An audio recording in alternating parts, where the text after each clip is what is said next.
Olá, eu sou Márcio Santos e estamos de volta aqui com o nosso videoblog sobre avaliação física. Isto dá, isto não dá. Trazendo novidades, dicas e coisas interessantes a respeito do setor de avaliação física.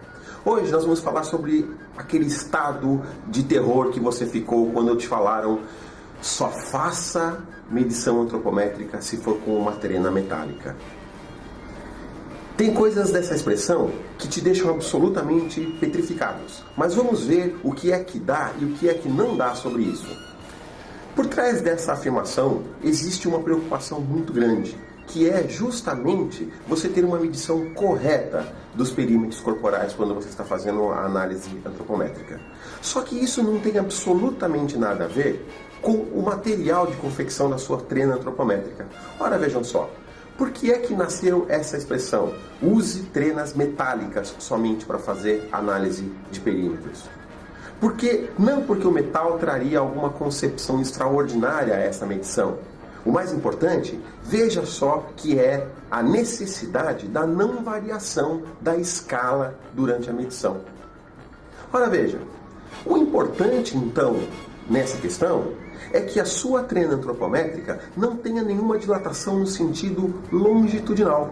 Ou seja, que aqueles 10 centímetros que você observa com ela em repouso sejam os mesmos 10 centímetros que ela apresenta quando você aplica sobre o corpo do seu avaliando. Ela deve ser flexível, mas não pode ser elástica a ponto de dilatar essa escala. Então, nós chegamos ao fundo da questão, que é o seguinte: a trena antropométrica não tem que ser metálica. Ela deve ser de um material que te proporcione uma flexibilidade suficiente para aderir às superfícies corporais, mas que essa flexibilidade não crie uma alteração na escala nominal. Sabemos que hoje existem trenas de fibra de vidro, existem trenas de fibra vegetal que não possuem dilatação nesse segmento e que automaticamente então estão totalmente proporcionais ao uso nesse fator que é equipamento para medição de perímetros corporais. Muitas pessoas me perguntaram e falaram: puxa, mas se eu segurar com muita força uma ponta da trena e a outra, olha só como ela vai dilatar. E fazendo uma força monstro, realmente o tecido dilata. Mas para comigo e pensa: você vai aplicar essa força ao redor do corpo do seu avaliando? Porque existe uma outra variável extremamente importante, que é a característica compressiva do tecido corporal. Por isso, algumas trenas antropométricas possuem um pequeno segmento elástico na ponta, que teoricamente seria para que você controle a pressão aplicada. A tática de guerrilha, a coisa fácil a ser feita nesse sentido, casa apenas dentro de duas condições primordiais. Primeiro, nunca aplique a trena antropométrica com uma pressão excessiva sobre o segmento corporal do seu avaliando, causando deformidade, ou seja, estrangulando aquele segmento que está sendo medido. Da mesma maneira que você não deve deixá-la solta para que ela se desloque durante a medição. Portanto, o que dá é deixá-la totalmente aderida a essa superfície, com a menor tensão possível para que ela faça essa adesão. A segunda coisa é que a sua fita tenha a escala mantida.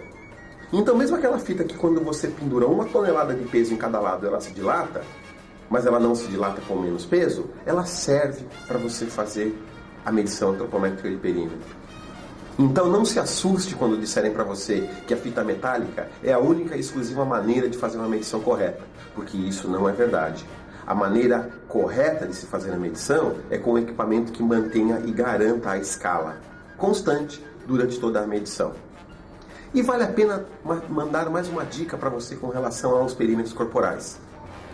Em muitas publicações, com muitos autores e correndo por muitos veios de informação, você sempre vai ouvir a expressão circunferência corporal. Trabalhos que publicam até de circunferências, né? Circunferência de cintura, mas para um pouquinho e pensa comigo aqui. A circunferência é a medida de um círculo.